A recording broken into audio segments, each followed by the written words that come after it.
Hey everybody, and welcome back to another episode of the Speak Plainly podcast, where we speak plainly about things that matter. I am your host, Owl Medicine, and in today's podcast, we're going to be covering something I'm super excited about. This is going to be really fun for me. I am calling it, as of right now anyway, the ecology of morality. Because to me, that's very exciting. I know it's not going to be very exciting for most people, so by the time that this goes out tomorrow, I will definitely have a better name, so people will actually click on it and listen to it, because we're going to be talking about some really interesting stuff. What we're going to be talking about is how our morality, as in what is the best way to behave, how morality is prescribed to us, essentially. How morality is prescribed to us by the environment in which we exist and the environment in which our ancestors existed. We're going to be doing this through the lens of game theory. If you don't know what game theory is, I'll discuss that briefly. It's not really that important. It's just the lens that we'll be using. We're going to talk about like the best strategies in nature, what goes wrong with those strategies, by calling that signal errors. We're going to talk about how in the world, with all of this like stuff, that an honest culture can actually get a foothold in the world, because that's kind of hard to figure out at first. We're going to be talking about like the dopamine circuits and how that's involved in morality and what it is that we do and want to do and how we respond to things. We're going to be talking about neurological maybes and almosts and how powerful that is, and of course what the biochemical analogs are to all of these things. And I'm going to be tying it, as I always try to do, to our narrative, to trauma, and to the narrative of our cultures.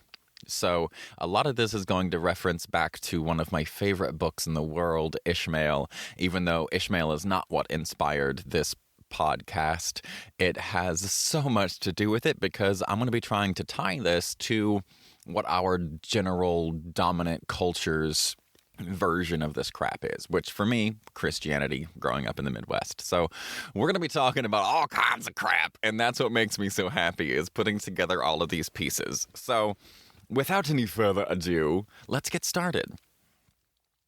So the first thing to talk about is, what is game theory? Game theory is a theoretical framework for conceiving social situations among competing players. Basically, it's putting on a sociological lens. It's thinking about like using a framework to understand how people are going to behave, especially in competition. And since the resources are fairly limited in a very general way, we're kind of always competing. So that's what game theory is. And it sounds kind of silly, but it's actually very, very important and very powerful, because this is the realm of politicians and warlords and god emperors or whatever. Like the Chinese had god emperors, lots of places. So did the Egyptians, like god emperors. Anyway, the types of people who are responsible for large numbers of other people, the way that they view the world is essentially through a lens of game theory. And with this whole thing of ecology determining morality, I find it incredibly interesting. And this as a podcast was stimulated for me by an interview I just saw with two people that I just love hearing them. One, Dr. Sapolsky. You know, Sapolsky is bae. When it comes to behavioral biology, he's bae. He's amazing. I love everything about him.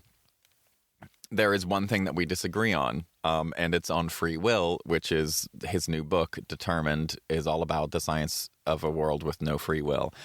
It's so good, but that's not what we're here for today. The other person is controversial, and that's his name is Jordan Peterson. And most people just know him as a misogynist, but I found Jordan Peterson when I first started writing Rethinking Broken, and I was in Costa Rica, and I had never heard of any of the other stuff. I just listened to him for hours because he is so clear in what he is saying and what he is trying to say. His ability to communicate accurately and with clarity is incredible. I don't have the same outcomes that he does because we have different suppositions, or presuppositions rather, and because of those differences in our original suppositions, we have slightly different outcomes. But the process that he outlines in his mind is always phenomenal. So as soon as I saw the two of them having a conversation, I was super excited. And it was like a 2-hour conversation. So I'm really excited to get into this because those two stimulate me very, very much. And I want to translate some of that stimulation to you. So to lay it out, Jordan Peterson is always looking at things from a mythology perspective in a lot of cases. He does a lot of biblical stuff. And that's where I think that's where things tie to Ishmael for me, the book Ishmael. And Sapolsky is a primatologist. So one of the last things I'll share with you is an incredible story that he has from baboons that he studied and the neighboring troop of baboons. There was some really interesting stuff there that caused a real rarity in the ecosystem of baboons, where there were more females than males in a troop, like twice as many females as males in a troop. So things got very interesting. But this episode is all about the ecology of morality, or how does environment shape the way in which we ought to behave. So the standard for game theory is the prisoner's dilemma. Do you push somebody in front of a train to save 5 other people? And that's the question, right? You're put between a rock and a hard place. And what Sapolsky brought up is a study that was done that he put in Behave that I've always thought was very interesting. When they were looking into this, it was the 70s, and they decided to just ask all of their really smart friends and ask all kinds of people, from like prize fighters to like Nobel Peace Prize winners to like your granny. And they asked everybody, what would your strategy be if you're going to play this game? What strategy would you employ? And they took all those strategies, and then they ran them through one of those 70s computers that just did thousands upon thousands of iterations of the same game. And it turns out that of all of the strategies that a person could have, of like cooperating and then not cooperating, or cooperating and then not cooperating, or just don't cooperate at all because then you win, of all of those strategies, one actually won out hands down above all of the others. The phrase that they use is it competed the other strategies into extinction. And that strategy was tit for tat. Meaning, we start off, I trust you, you trust me, and I only cheat you after you have cheated me. And that's actually, it's incredible how simple that it is, but it works across the species. And so we're not really getting to a place where we can extrapolate quite yet, but we will soon. There's an issue, though, because there's 2 things that are important about this. Number one, in game theory, the automatic assumption that is always relevant and in game theory is iterative games, meaning you are repeatedly playing the same games with the same people, or playing multiple different games with the same people. But importantly, it is iterative, and the number of games that you are going to play is unknown. Those are 2 presuppositions for game theory. And the reason is because if there's only a one-off, why not cheat immediately? If there's a 2 off, why not? And you know that you might as well cheat on the last one, so you might as well cheat on the first one too. So you'll cheat right there. And you can do the same thing for 3. And so if you know what the strategy is, then if you know how many games you're going to play with this person, then you can kind of manipulate things differently. But the reality for most people, and that's who we're interested in when we're looking at game theory. I mean, that's who I'm interested in when I'm looking at game theory stuff. When you're looking at people, we don't really know how many games we're going to play or what those games are or what the rules are all of the time. We just know that we're probably going to be playing multiple games with multiple people and doing it over an extended period of time. That gives rise to tit for tat, where you scratch my back, I'll scratch yours. If you stab me in the back, I'll stab you in the back. And that works, but then there has to enter a new thing here that we call forgiveness. And when do you do that? And the answer, again, is ecological. The answer for when do you forgive is actually determined even in nature by the environment in which you are from or your ancestors are from, because that's what got imprinted into us through our cultures. So when to forgive, it turns out that you don't forgive every time. But after you've been stabbed in the back once and then you stab them in the back, the most successful strategy is to then forgive and say, all right, well, now we're even, forgive and go back to trying to be generous. That works well, right? So cool, awesome. However, then we introduce the concept of signal errors.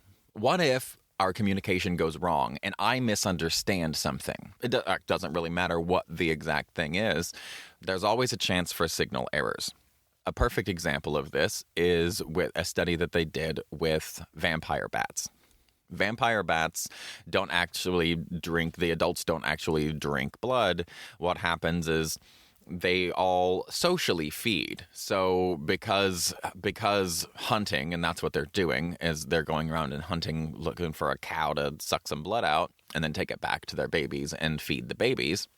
When they go out hunting, it's not always successful. Mama bat might not always find food. So they, as a species, have decided that generosity is going to be built into the species because it is ecological for the species. Meaning, since you don't always get food, it behooves you for the females to go out and get food for their baby in the form of blood. They go out, find a cow, suck up all their blood into these little blood sacs that get engorged, and then they fly back to the babies. And they feed not only their baby, but they feed other babies as well. And hooray, yay, look how generous and kind and sweet all of that is, which is true, but it also has a very important protective factor of hunting is not a promised thing. So if I don't go out and if I go out and I don't find food for my baby, some other lady is going to come and feed my baby, and huzzah, we live to survive another day. This is an example in bat culture of how morality, as far as how generous one should be, is built into the culture through the ecology of how the species survives in general. So now enter the signal error issue. What they did to look at how these behaviors change according with different stimuli is they caught one of these bats on the way out of the cave, and they engorged the bat, but instead of blood, engorged it with air. And then when the mom came back, they're like, look at the mama, she's got all of this blood, look at her, she's so engorged, she will feed all of our babies. And then she feeds none of the babies because she has no blood. Turns out other moms stop feeding her baby. They will stop feeding her baby bats because she failed on their social contract. Now, that's a signal error because she didn't actually fail on their social contract. We caused them to fail for the purpose of this study. But I find this very interesting because this gives us a very loose framework to understand, okay, generosity in the way that we think of it can be a process that is beneficial for the species. And when that social contract is broken, there is a price to pay. And that price in this case was the other mom's not feeding the baby. But in order for this to work or make any sense, we have to recognize that this is happening in a real physical environment. And that's why this is the ecology of morality. This is happening in a real physical environment, which is no longer what our predominant environment is, at least for anybody under the age of 30. Our predominant environment is now virtual. What are the differences and why does it matter? We know physical is different from virtual, but what are the actual things that make a difference? And really what makes a difference is when you have a physical interaction and you have a physical landscape and with which that you are interacting with another person or vampire bat, then you see them. You see them at the water cooler, you see them at the company picnic. In each small interaction, every time you say, "Hey, Bob," each of those little interactions instill a tiny bit of trust. Because at least if you've seen them around and you know them, you can assume that since they haven't caused any problems, they're at least mostly like you, which means you'll get along to some degree, you have some shared culture, they're mostly like you. And that gives them the benefit of the doubt. And so you can give somebody the benefit of a doubt when there is a signal error. In the virtual world, one of the things that's most important in game theory, it's all about repeated iterative interactions. And the reason that that's important is because those iterative interactions and all of the interactions that we have in our physical environment, they all add to our sense of reputation and our reputation preceding us. In a virtual world, you have none of that because you can interact essentially anonymously and you can interact as a one-off. And those are the opposite of what happens with game theory. So game theory, in a way, completely breaks down when you put it into a virtual world because now we're no longer having iterative interactions.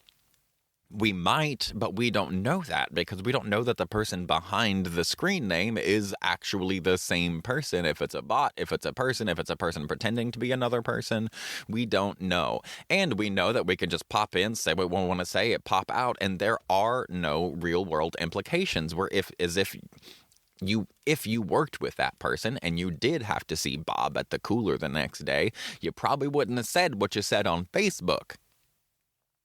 So virtualization of signal errors is causing catastrophic problems because now these built-in morality guides, because I believe that our morality is essentially chosen for us by our environment and the culture that we inherited from our parents and our ancestors and the environment in which they survived. You lose track of all of that when you dive into this virtual space in which you're not actually you. You don't need to be you.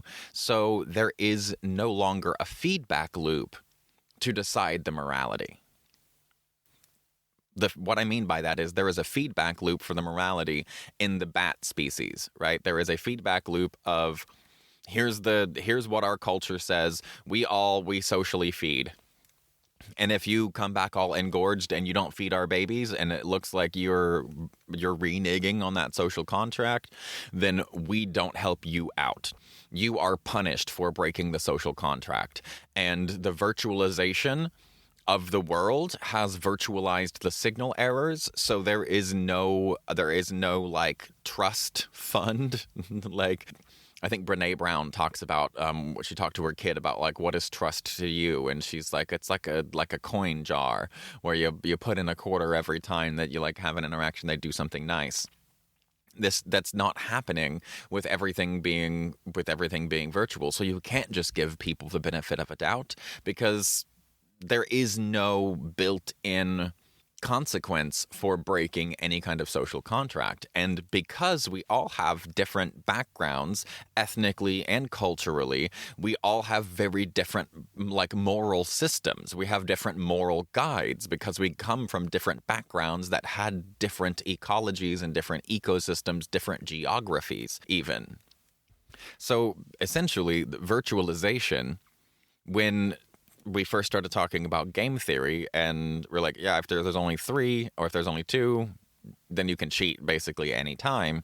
That is essentially what is happening in the virtual space. Is it is breeding psychopathy in the majority of people, or in people who are under socialized. And with the further virtualization of the world, we will have further isolation of people, physical isolation of people, which then they are socially isolated, which means they're then not socially mature. So we feed back into this feedback loop of making more and more psychopaths by them not having interactions with anybody in the real world. So they're not getting what I would just call consequences, bitch. It's just consequences. Yeah, you got the right to say whatever you want, but you got the right to do whatever you want.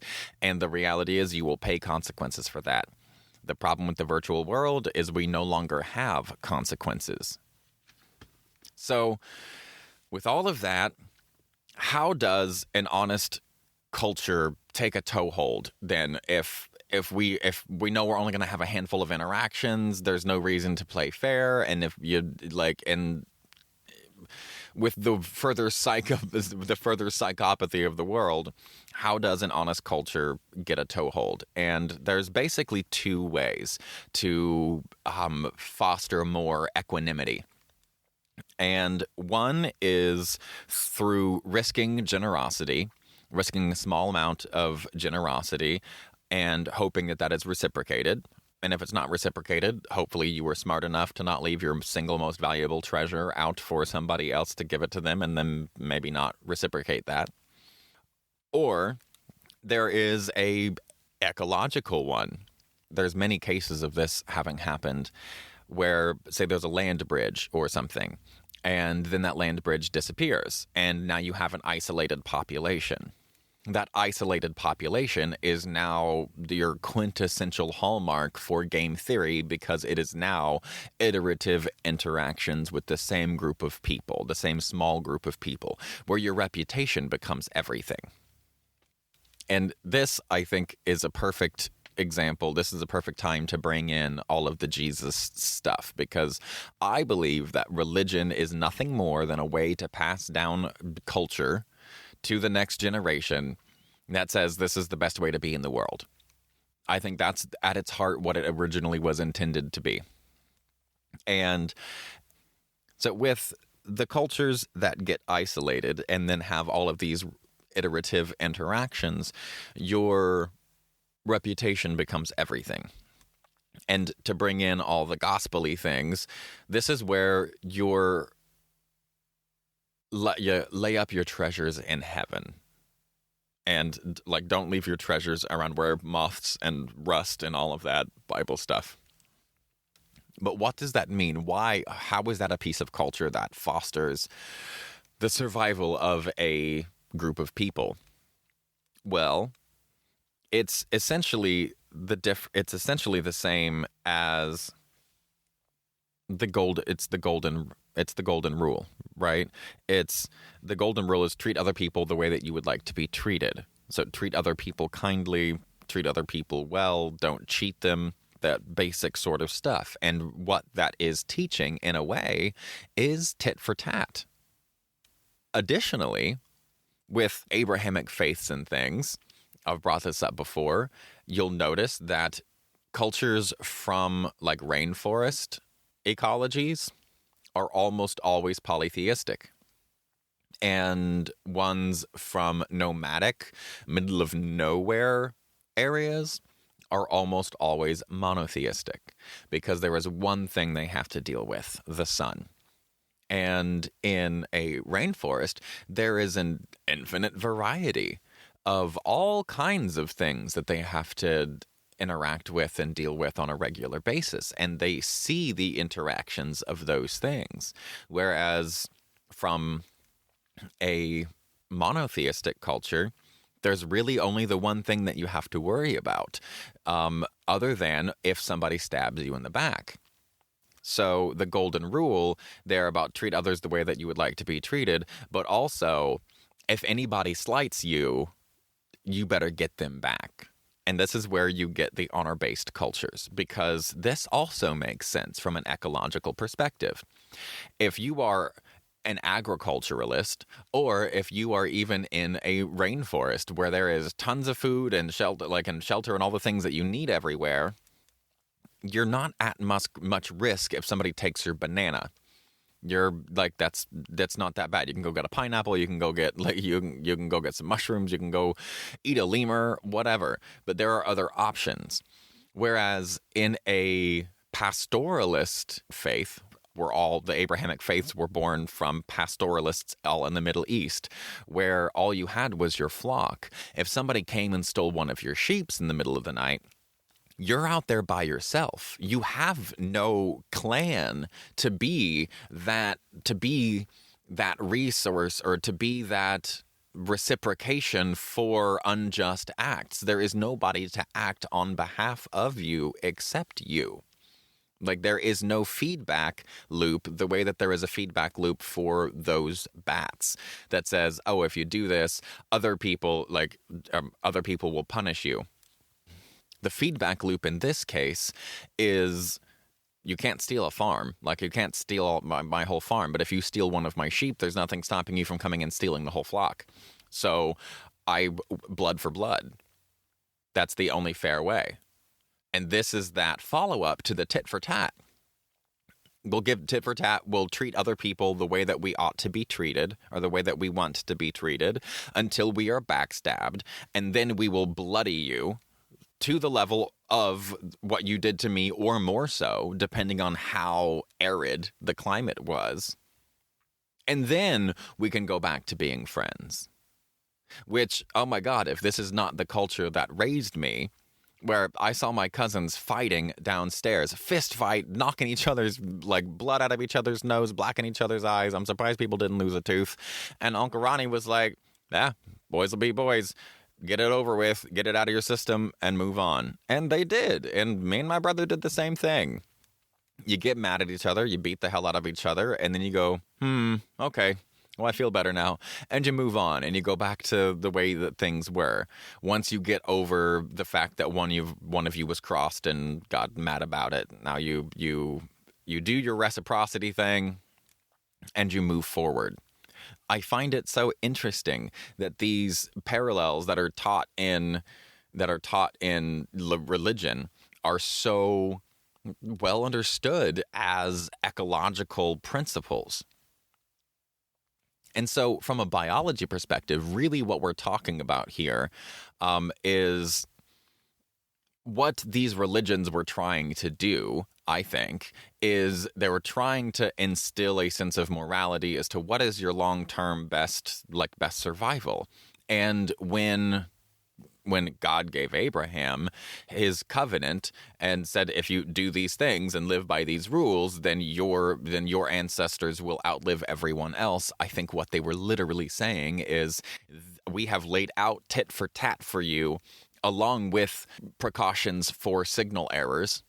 And if you follow this, then you will still definitely struggle for I think it was 4 generations or something, I'm not sure. But if you'll still struggle for X number of generations, but then you will take over after that.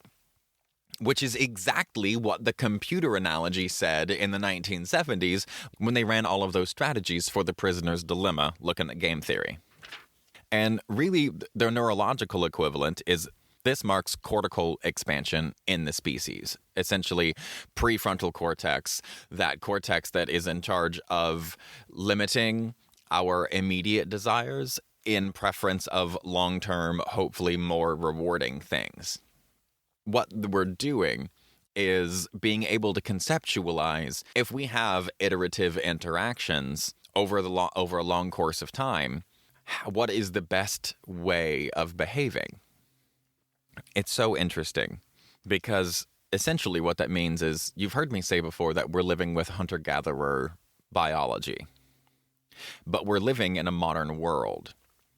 And there is no bad conditioning. There is only bad context for that conditioning, because we were built to adapt. We as a species were built to adapt to basically anything and everything, especially when we're very young. So our brains can get programmed to function under any environment, no matter how extreme. And what makes us healthy and competent, or some might call your sacred ground, is when our programming, our conditioning matches up with our environment really, really well. When that happens, we feel competent, and that changes the game, which is why that is the whole thing for Rethinking Broken. And that's why I find it really remarkable that this wound up here as well. That's my entire point in Rethinking Broken, is your childhood trauma didn't break you. It trained you. It trained you for a specific type of environment. And unfortunately, that type of environment is at least chronic stress filled.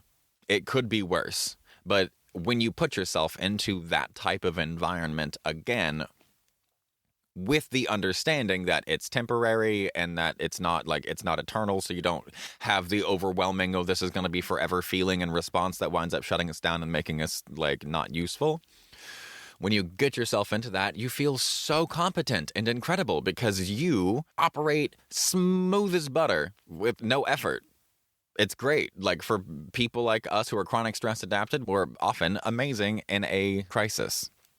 But what this means is that with our cortical expansion, we are living in a world in which our highest calling, the golden rule, is in direct competition with our biology, especially if your heritage, like mine, your cultural heritage, is Abrahamic or other honor-based religions. Because those religions predicated us to extreme violence. Honor-based religions are very violent. And it's because of that, if you steal one sheep, you can steal them all thing. And there is nobody else to help protect us, and there is nothing else for us to rely on. If a shepherd wakes up and his entire flock is gone, he's dead. You can't wake up and then your whole field is suddenly unplowed and unplanted. It could be burned. That's an issue, but that it's a lot harder to burn down a whole farm than it is to just kill one shepherd and take all of the sheep, or even just steal all the sheep in the middle of the night. Okay, so now with this iterative interactions thing, through the iterations, we learn all the rules of whatever game we're in, and those rules provide us the framework.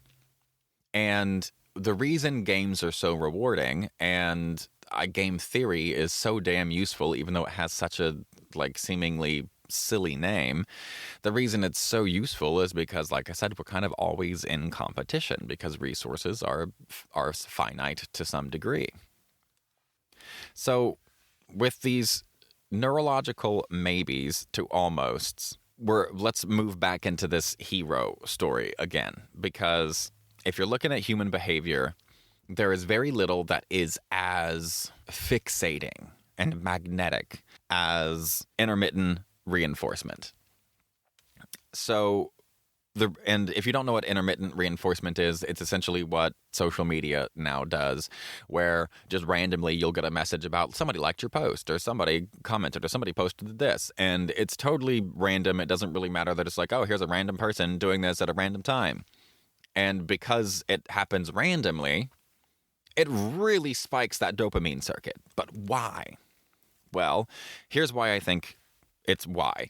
I think it's part of it is because it fits into our whole hero narrative. Because what the hero does is the hero moves into an unknown place and masters the unknown place and distributes the spoils.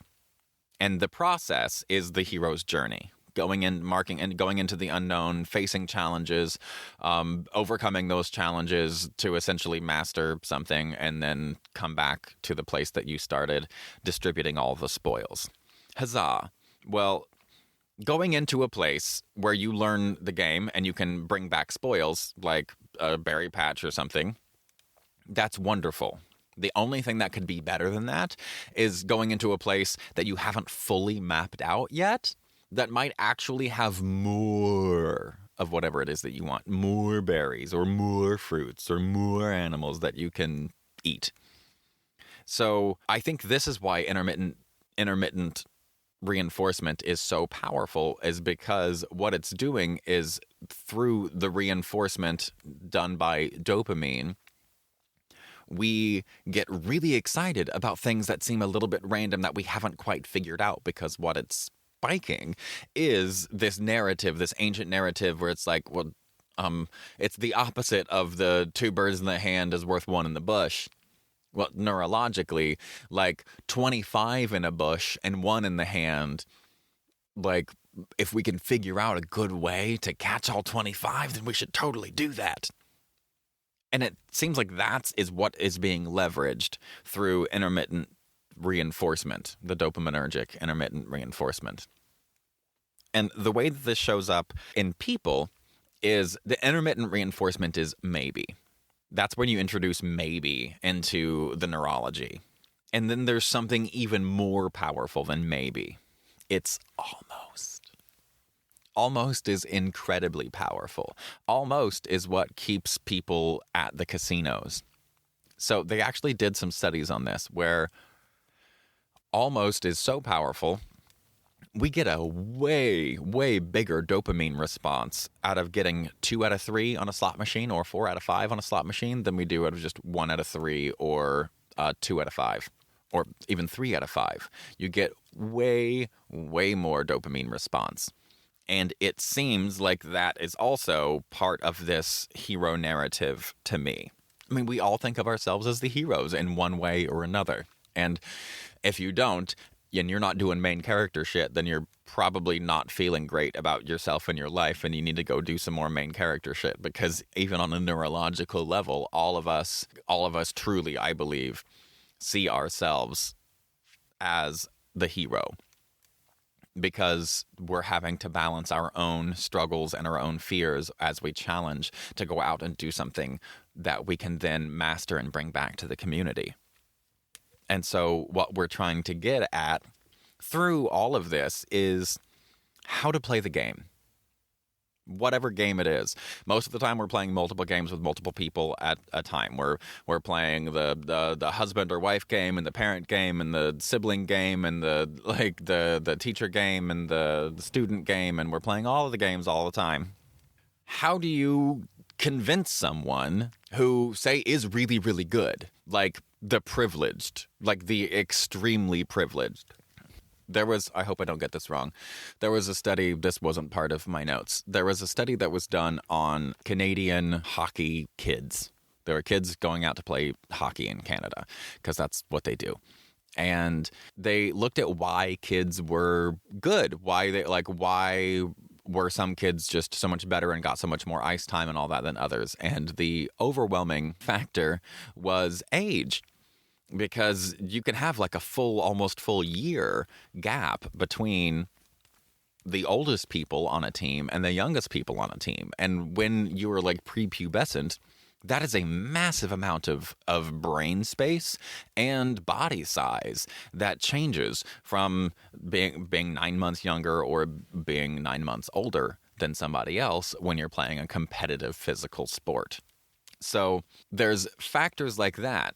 So say that you happened to be born in January and recruitment starts in February or whatever. So your birthday is right there and you get to be one of the biggest and one of the oldest. You are much more likely to be one of the best.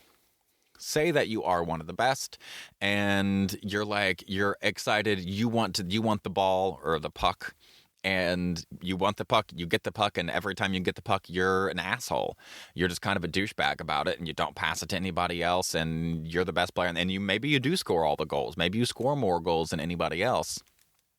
But when people are getting mad about it, and your mom sits you down and is like, yo, you can't do that. And kid says, well, why? Why can't I do that? I'm the best person on the team. I score all of the goals. I'm the reason we won this game, and I'm the reason we won this game. How do you actually logically explain to that child why they can't just be a dick when they are the best? Why can't you just be House and when you're a doctor?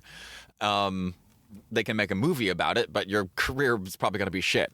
I mean, even that, or I guess not movie, television show. And in the television show, his life was pretty much shit. And this is the reason. This is the reason. If you want to be able to sit down and explain this to your child, here is the reason. Because the games are iterative. That's the reason. That context of these games will be played over and over and over again for the rest of at least your childhood with pretty much the same group of kids. If you're an asshole the whole time, they will stop inviting you to play. And then you can't win. And being good is not useful anymore because you have no longer been invited, so you can't win. And if you can't win, and that's all you care about because you're good at it, you're screwed. That's why. The real why is built into the ecology in way of these games are iterative. If you're working with the same group of people over and over and over again, there's a certain way that you have to behave because there are social consequences. So that brings us to, it's not about how you win or lose, it's how you play the game. And that's why. The actual why is literally as simple as because there are multiple games. It's not that's how you're supposed to play, and it's not like because that's what nice people do. All of that's bullshit. All of that are just examples, like ways to communicate doing the same thing. They're just lies to tell you to be this way because that's what nice people do.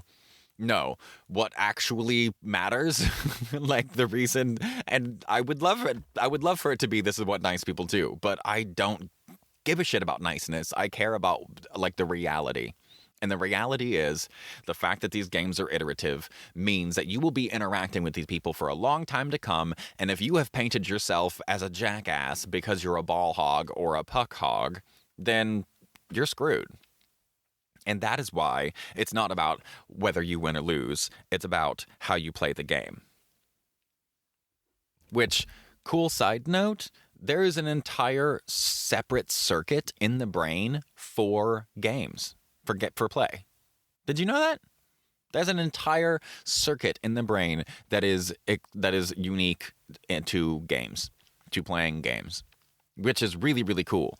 And I think there's some neat stuff about the games in how the games are really important, I think, for our development because they allow us in a low-stakes way to experiment with limitations because a game is just a set of rules, essentially.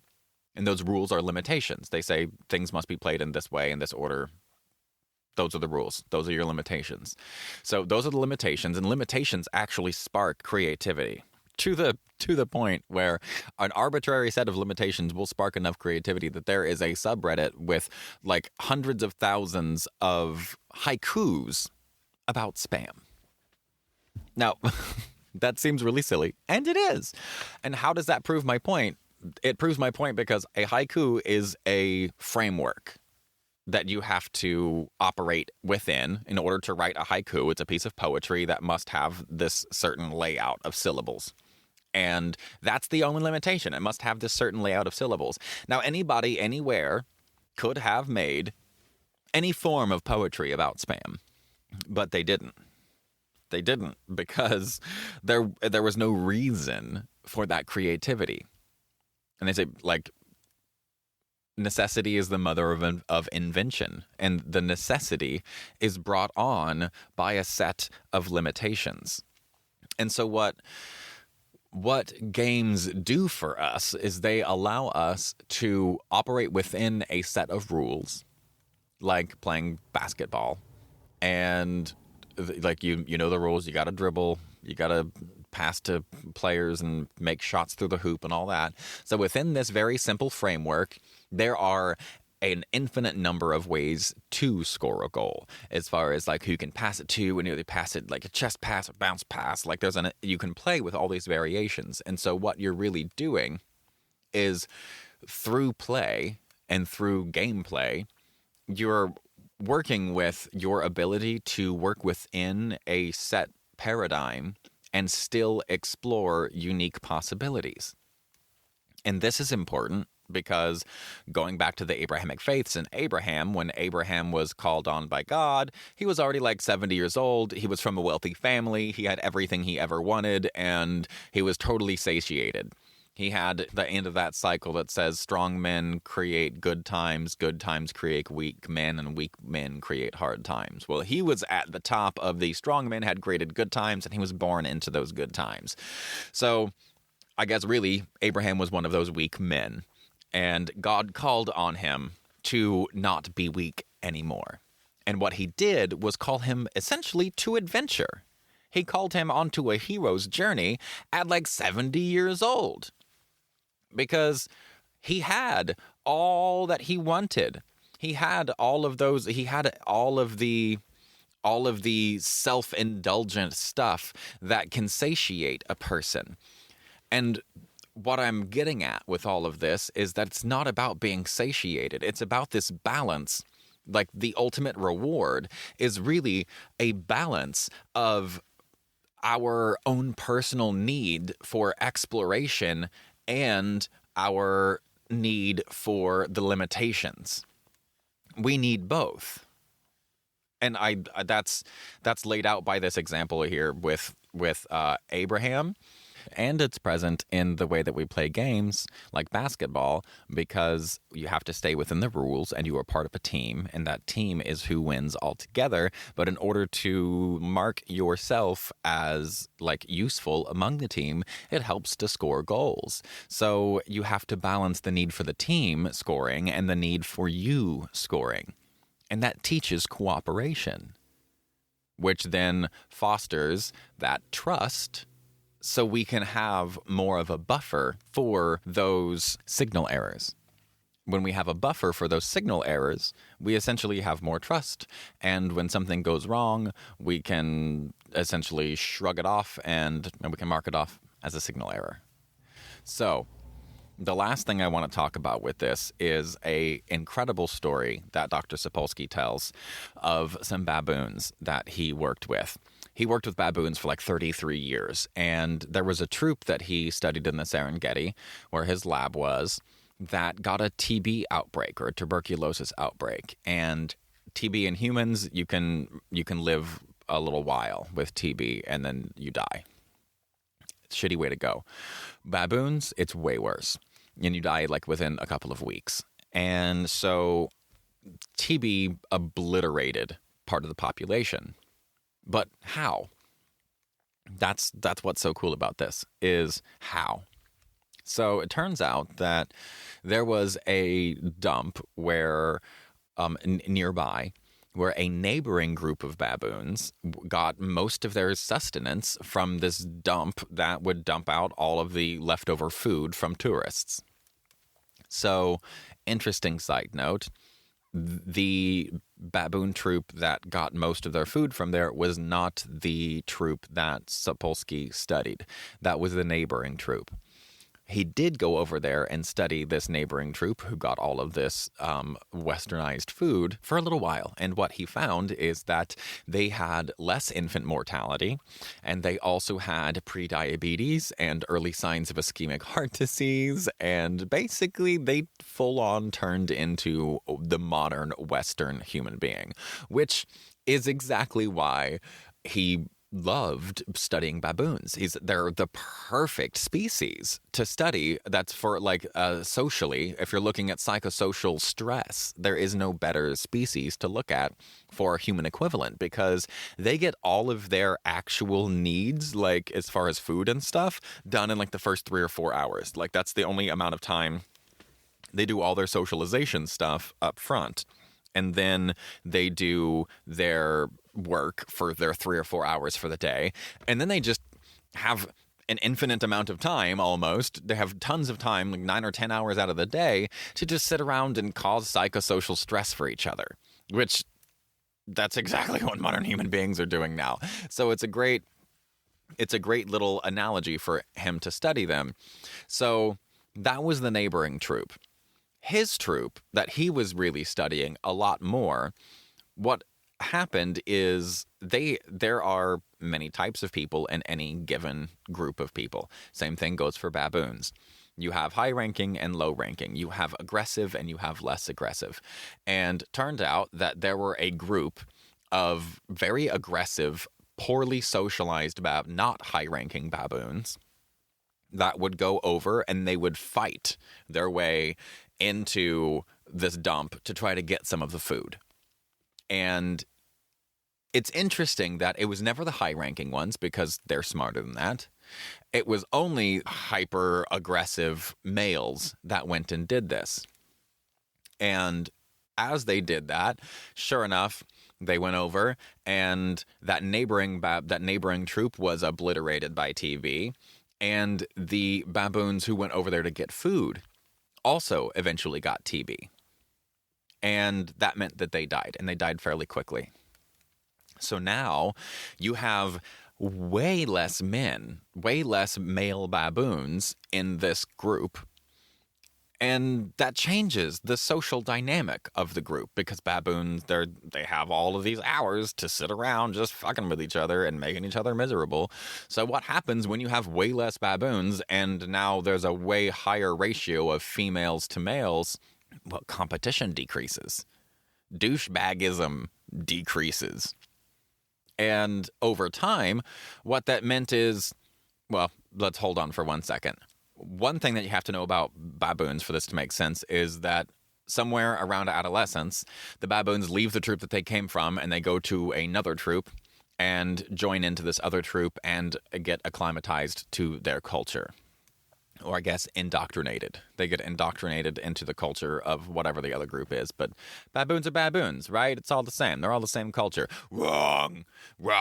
They're not all the same. Just like we're not all the same. And that's what's so cool about this is in the same way that you can have a land mass that then isolates a population. Here was a unique cultural thing that there was an outbreak of TB in the neighboring colonies. And because of who went over there, the hyper-adrenergic douchebag, like, I about said gorillas, but they're baboons.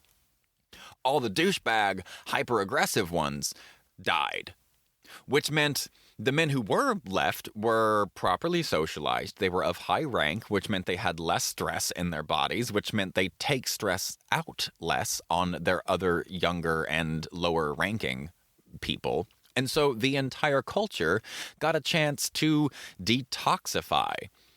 And by detoxify, what actually happened is they produced less competition. There was less competition among them, which then meant that the aggressive baboons weren't beating up on the ladies anymore.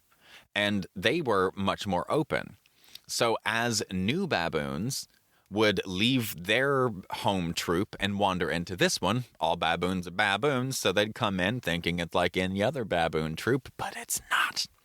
This is the hippie baboon troop. This is the hippie commune.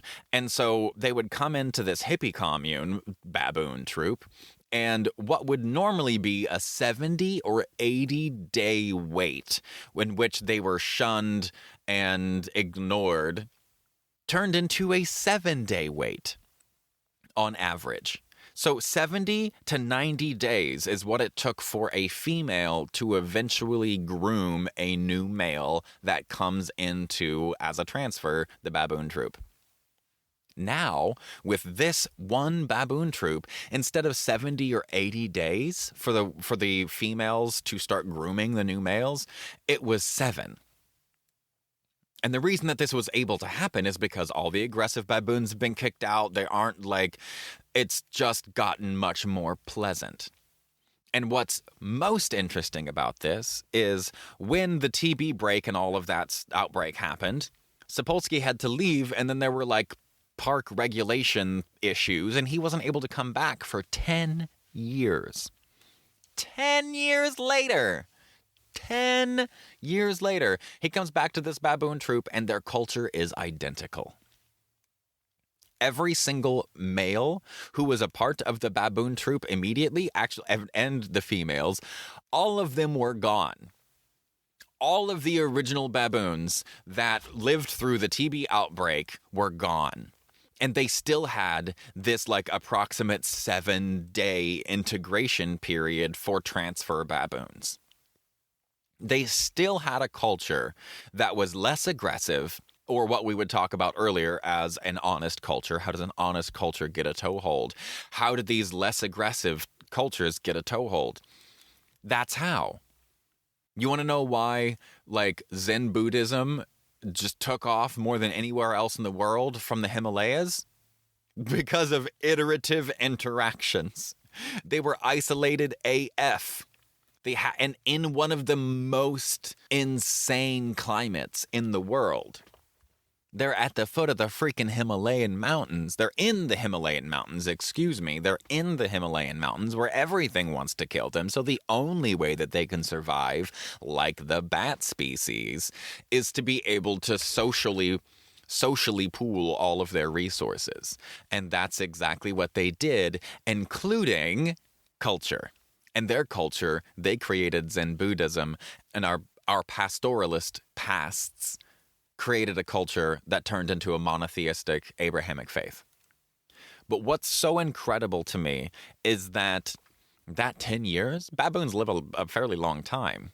That 10 years is one generation, which means there can be a complete cultural shift in baboons, which are supposedly less aware and less prefrontal cortex and less everything than us.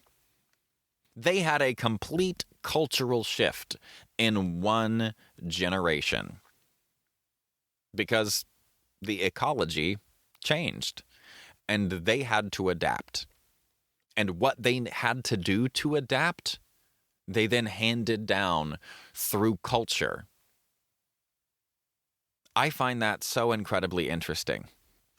I find it incredible. The ecology of morality, I think, is so interesting because essentially what it tells me at the end of the day is that the right thing to do is essentially determined by what was the right thing to do an hour before, a week before, a month before, and hundreds of years before. Last piece I'll throw on here, also not in my notes. I came across this last week. Turns out that there is a gene mutation that if you have 2 of these gene mutations, it's AA something something, then you were much more likely to have survived the plague back in the 1400s in the part of the world that got the plague. It's all white people, right? All these white people got the plague, the Black Death. And the people who survived, part of the reason that they survived, in theory, is that there happened to be a lot of this gene mutation, and people who had 2 copies of this same gene mutation survived. And that gene mutation, we now understand, has something to do with detection of inflammation and detection of foreign bodies and marking those things for the body to then deal with. That exact same mutation in modern days gives us Crohn's disease. The exact same. Like if you have that same and you have 2 of them, you get Crohn's disease. And what is that? What's happening? Your body is super, super adept at detecting and responding to inflammation anywhere inside of it, which is great if there's a plague. Less great if you're living in the modern world and you just want to eat something. It's the exact same gene mutation in a different context. One is adaptive, one is maladaptive. That is part and parcel for everything I've been saying and rethinking broken. And I think it's so important to recognize that this is happening on a narrative level through the human, through the hero lens. It's happening on a cultural narrative level. It's happening on a neurobiological level through the conditioning and the setup of these networks and the predisposition towards a response in a certain context. It's present over and over and over and over again, and they overlap beautifully. And so if anybody ever asks you, well, what's the right thing to do? The answer is always, it depends. Isn't that infuriating? It's infuriating. It depends. And what does it depend on? So many factors, we can barely shake a stick at it. But one thing that we know for sure is it depends on our ancestors. It depends on the culture that was handed down to them and the culture that was handed down to us. So there you have it. There you have the ecology of morality through the lens of game theory. If you enjoyed this episode, I hope that you will give it a like or leave a review. That helps the show out a lot. Thank you very much for spending your time with me today. I had a ball with this one. I hope that you enjoyed it or were at least entertained. Thank you again for spending your time with me. And as always, stay curious and stay uncomfortable.